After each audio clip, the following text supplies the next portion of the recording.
moving and mining equipment when approved import permit is presented and endorsed by both the Ministry of Transport and the Commissioner General. Furthermore, a special clearance code is being developed within the Integrated Customs Management System, ICOMS, to track these permits and ensure accountability at every stage. Madam Speaker, once clearance is granted by the above institutions and the equipment is gated out from the port, the Driver and Vehicle Licensing Authority assigns a special identification number plate, distinguishable from the conventional number plates. Normally it's in a green color. The inscription on the number plate is green printed on a white background. Speaker, to ensure that we have eyes on the movement of each earth-moving and mining equipment, tracking as required under LI 2404, each registered equipment is fitted with a tamper-proof GPS tracker. This tamper-proof will make sure that anytime you tamper with it, it will go along in the operations room. Okay. Why are there? Minority MPs walk out of Parliament accusing the majority leader of insensitive pressure to declare the Akwatia seat vacant after the MP's death. Yente, the rumpus that happened.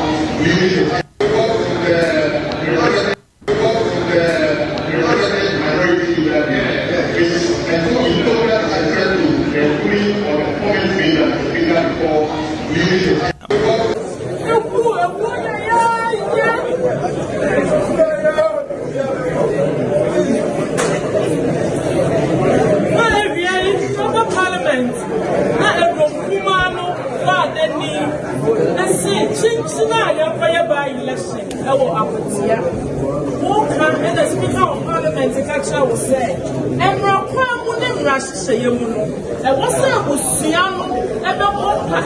Parliament, officially, no be invited as a branch and I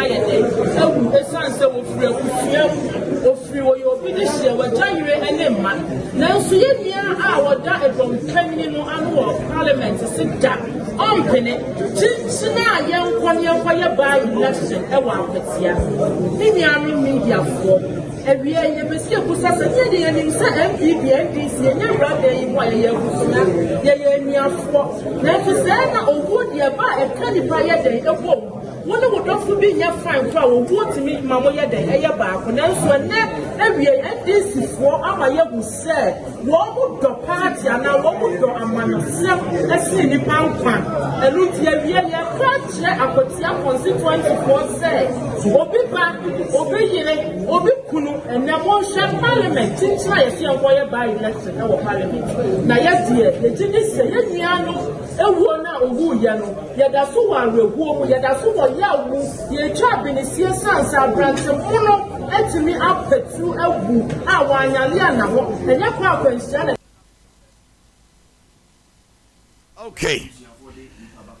Okay eno na akofa nsem bebre aba o mu fi say the majority leader and leader of government business in the person of Mama Yarega, member of Parliament for Boko. I said, well, Pentem, I said, Nenia Bresse, I brant any woony any day. Then Roger said, Rashebe Jafwe don't come out here, will be say, oh, where you, just almost soon. Now, Governor of Bank of Ghana, Johnson Esiama Kasembi. Or say, the dollar is not a legal tender in Ghana. You can reject it as a medium of payment. Exclusive Act confers exclusive authority on the Bank of Ghana on the issue of issuing currency, and the Act designates the Ghanaian cedi as legal tender for all transactions conducted within the Republic. And let me say that the dollar is not legal tender. It cannot go everywhere the cedi goes. The dollar is not legal tender in Ghana. What it means is if you pay me in dollars for service or something I I sell to you, I have every right to say no, I will not accept it, right? So why do we allow the dollar to go everywhere the cedi goes?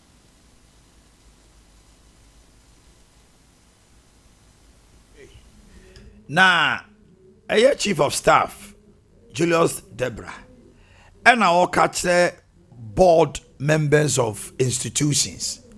Say, one more now, quite to say, yet will be two boards, so I know I call board, why a board, and I don't know DNY. They should provide strategic direction to institutions. Because I come here and say, government boards don't do a one institutions in India. Omo kwa kwatena ho board chairman nie when nie nyina be wiase na institution kro any company kro or your board no all they do is they post a losses. It no as a your board member it is our highest so your MP board member na manfo ko na asia sorry ECG board member energy commission petroleum commission TOR BOST GMPC. I just say a whole day. It is our board, no. Your contokwa. And it says small arms, no many are this and yaw. Board. Narcotic. Board. Ghana Airport Company. Board. It was board to be where do to so I just say about to a board on Kwanya do Kwana some more about. About to a board. Yes, I yari ni adi Julius Debra. But senior originators of the school understand that if you are made members of a board, it's not just the prestige of being there, but seeing yourself as the originators of the sources of the institution. Because what management does usually is premise or based on the directions given by the board. And so if members of a particular board are not so familiar with that emboldening power to give direction to the institution will crumble. And so as a nation, once in a while, we have to remind ourselves, what are we doing right and what are we doing wrong? President Mahama intends that all the things that we've been doing, where we feel invigorate it. And so we are having orientation programs for their board members. But we encourage a lot of people to take part in this national summit where synergies will be drawn, where good lessons will be learned, where others will share international good practices which will enable you run your board effectively. We every Julius Debra, Chief of Staff for Ministry of Health. Ade Akye Abia said 462 million. Omo etia Ade ama nurses. Na saa sikei eye 420,000 trainee nurses. The editor say almost 6 months allowance. Eti nurse ni bia month bia omo just say yaw. As I told me just say.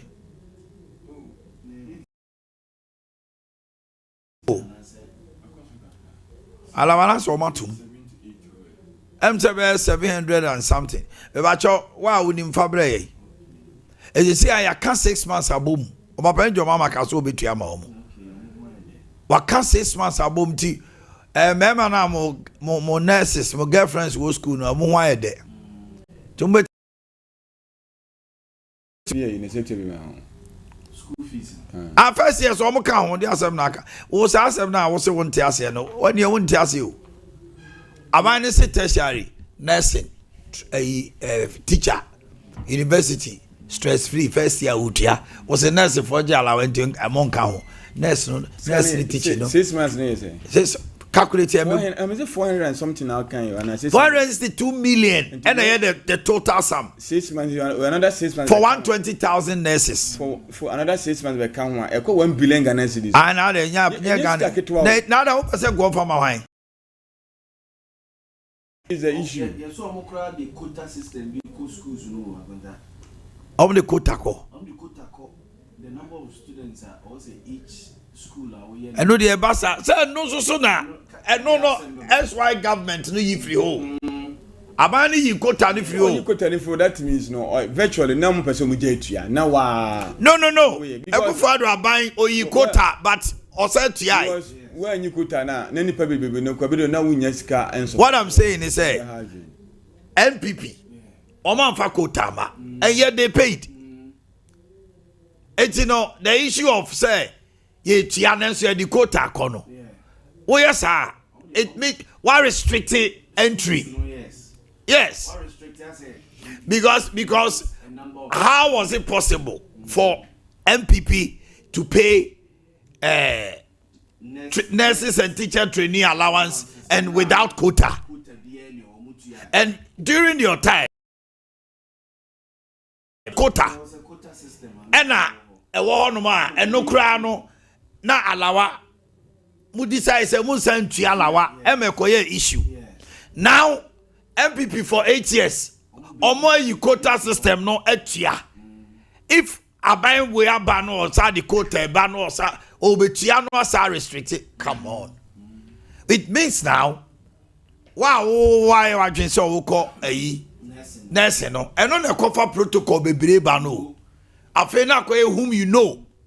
At this point to cry yes nurses and midwife if we used to say omonko for bebre dwane flo mayimu ekwa bruchi no ne ade a oko hospitals ni bi ni ade a se ye kase ye head count pa when we are nurses gaps ebebem no enya asenketo anti at this point kebian kenya more nurses in our system. Yeah. So ye nya se ye be training more nurses our system ni mo ba inti schools no obetima fa up to this number untimi enfantra all because of ebia allowance no media and yetua ebasa na emoa enakota nyame adom yetese Ghana ne Barbados ne countries bi akwa sensan partnership a yebetimi export to be ye nurses ne ye health professionals ne bi akwa na say why ye ne na say abasitali ne ministry be the consign this sports labor ministry employment about exporting human resource. Yes. So what is this? Yes. Maybe there because the moment you introduce the quota system it means there was sikani ho and you know ubetimetua x amount. Yes. The question is why was MPP able to pay? Yeah. NDC because our quota system a critique problem MPP the year campaign tia NDC. Oh yes. Why bring it back? I deal with allowance for me it doesn't make complete sense to me because as we are talking now since 20 now the team baby yes 2020 no employ from 2021 2024 omufi to the allowance many people we know we also have 4 years 2020 na Kufuor employ it was because also backlog of 2013 say we am to backlog ka of our nyina say na person chase also beto padlock the same thing also so want me employ and to say you me employ na mo allowance me die me ni abank say scam the employ me dey mo allowance no come on to face here no can me for 2 batches wom this year be am for 2021 2022 me year flow next year me for 2023 2024 now come on year flow because ni pantifie you say obeja allowance this year for 2025 we go school by 2028 me wa o bi akwa 3 Valipa. Omo nyina wo fi. Batch ni wo fi. Batch ni that's your first 2020. Beba. 2021. Clearance bi omo man eyin na Is it 2020? Beba o. Eti beba. 2021, 22, 23 for our movie. Uwe 2020. Uye service 1 year. Till after 2021 September was here foul. 2022 we service 23 23 we 24 3 batches in ya emfa obi 2024 so when we service no omo nyina ofie to 4 batches egufie and you know what's the priority for the government say any say obetu allowance no na omo so tifie utu allowance no so we so wie na esia wo pa adwuma ye vacancy won so na Asante wakoshebo omai me de Asante wakoshebo no kre oma shebo oma shebo so ati ase oma ko Nanso assistance now Asante teacher training allowance me team Asante teacher training allowance nurse elections we ebedi hine nurse for team kasa alawa no ya je so ye ntoma NDC catch them say the ngrofo catch them say ye buy betwem no enye no kure ye ntwem enu ti 6 months ya o mampani tuaye ko hwe o seba NDC for bo wo ti asa dey they make can say what yes why you allow one this year ya me say why you allow one this year we be school 2028 so we afraid no one start here we are better for best 3-4 years we school ni obi be better to kokko obetutu bi be ya anwam obe school na ensan for na dwuma best 4 years ta na nurse na osu ni nyina ekọ obekoye in-house training you are deal situation but that situation you are talking about you have forgotten about the politicking nursing training allowance it has become a huge political issue in Ghana. Akonta clearance for 2020 to 2022 batches. Yes. The Ministry of Health says. It me myself 2021 2022 in that phase. For all graduates, nurses and midwives. 2023 for the 2020 2024 to 2022 batches of training. They say 23-24. Yes. And at 23-4, so we almost service 24. And at 24, so maybe 25. It's only left with 2 batches, not 4. It's also no more cardiac because me the access came last year and them say 2020 now. David. No, the backlog of and last year 2020, 2021 and 2022. Last year I'm for 2 batches the boom. I'm for 3. The backlog of trainees are and 2022 graduates various accredited public universities and of course I know say enti myself 4 batches go visa oba pa now I want to say bibi aboko ya wa mintie wo nurse yi hu kakra na fe ben ko hini so nurse at the end there baby am hwe free here akota hu say nursing training no bebre na akwa private universities ne private nursing training colleges in South because me most school be but I say ye tene bebre degree nurse ne ade no private universities no any private teacher nursing training colleges amoma ba bedoso nti say akota start say u release akota system no say o kate wo mo number wo mo mfa o betimi afa ne ade a akota gradually na o kwa collapse private nursing training colleges ne private degree nurse ne diploma nurse ne ade no na okwa collapse wo mo akota sa your friend say stress free school fees bi no mo dia ba no private universities kan ho ana I'm not sure so government mo enti already na no omo no mo nka private your friend say government sika na utia de ama your friends government universities near the idea or offer tertiary programs ya na PSHS for no private for so say na o man your mama so obetua ma o mo no so private secondary school so September we o mo go school me say education ministry ne the list of schools bi aba o mo go role o ma je o ma tum so betimi ahwe o mo excellent edi bi aba ba I say selected and so they want to be canning now mo so sa na selected no e dey criteria no the selected Ashanti region nya best 5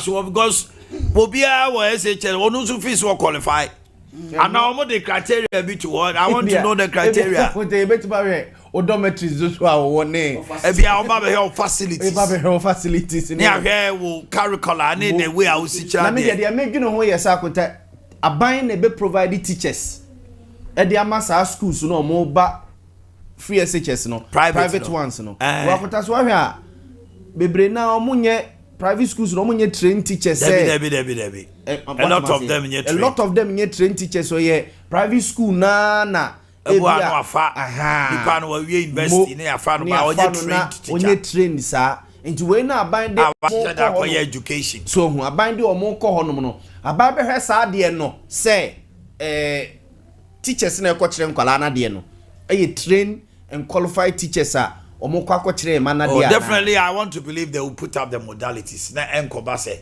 e ho no be yi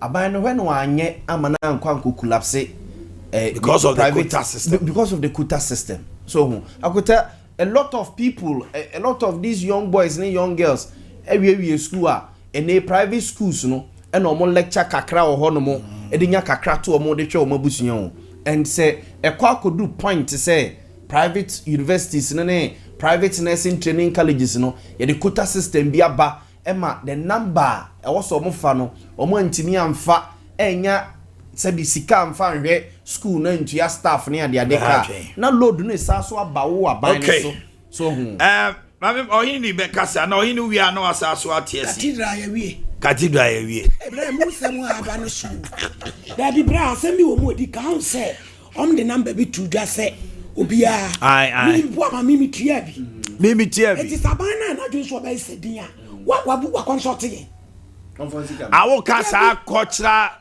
mo ahwan no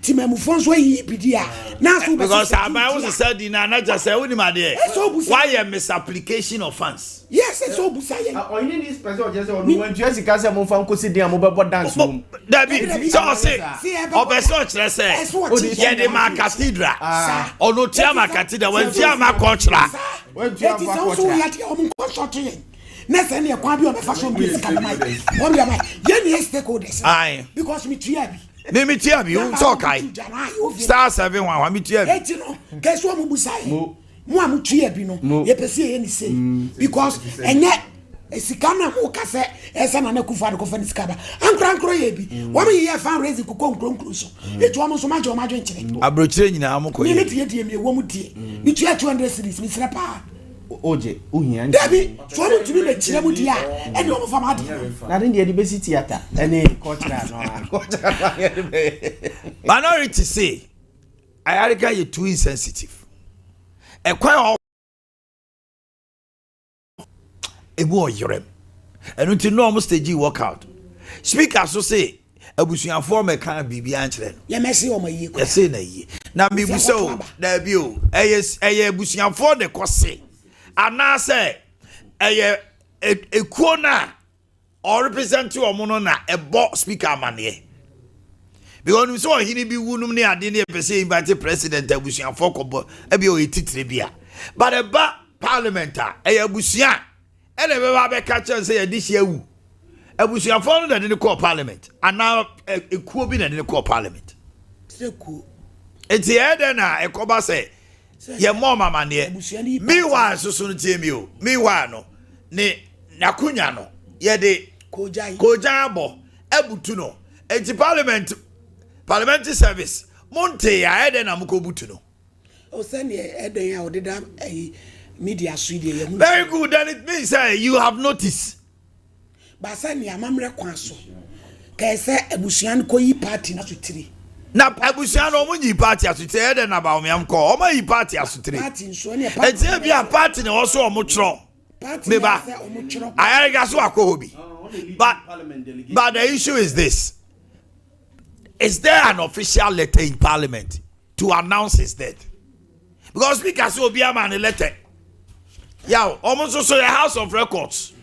Or Cotanano Castle will declare now to Yakwa unity. Now, but day 9 to almost sorry, I know more debate about boy, no, Obeka, Fenyo Mark, and I can't once them school our call a friends, and this is for the so sorry, it didn't want to say no. Now, why not be born money or parliament on one, and in Tom this I could never watch it today. Ninkunyaho, as I so begin one dance in parliament. Yeah, say I'm not about Maccabi. Yeah, we wouldn't him say, a send me to me back. Ebia Wahanumi, now Tijao.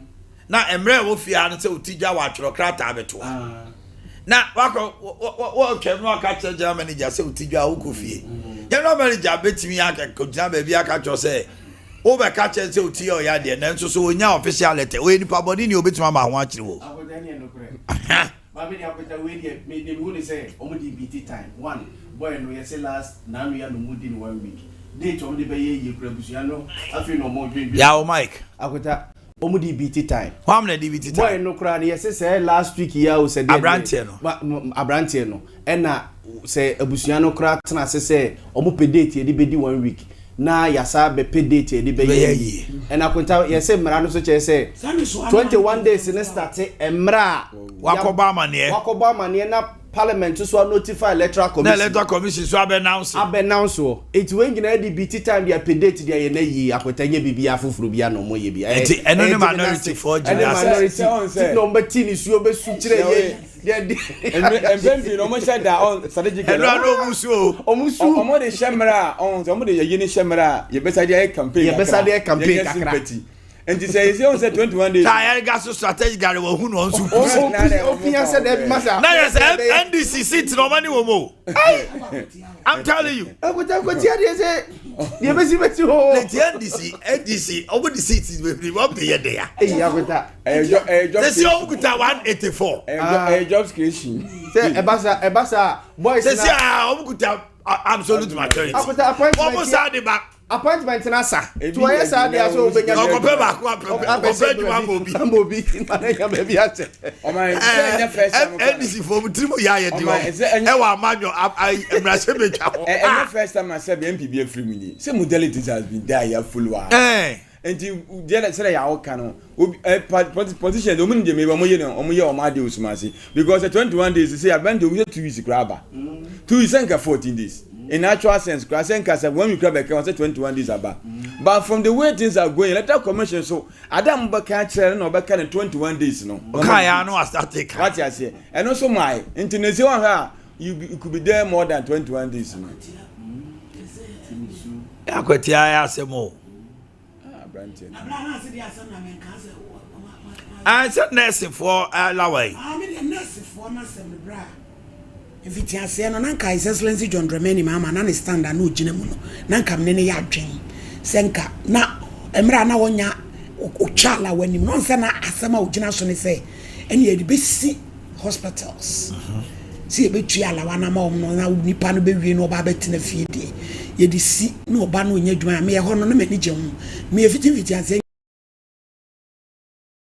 ame no me mani nyo adensa oh bra se ye nipa no si betu ala wasa e de ama omde a ene ye tu bi ma obi a institutions bia obi a tertiary bia obi anya bi just ye be nurse for ne teacher for nkwa momalawa o maka ne so special duties ne anti no certificate a ne ye bisisi na yi no hospitals no no mo ba bat eja okoshebo ene wo di ne bosunti otua aye ontua mo no ni na moa ene ne nyina nkura asem yo ashab odiso said ye aduane kom gya no watua eti nyare de radias abusuafo ye dane en ho aba ene ye ba Friday special ye ginem se abeda ba ufantu ja David ye koba sanam de atuja ni bot tactics pa oh de bi ene de ene ohini ni so gyan fifi me de wo ba me chen kra me suru ye se awon pen nchen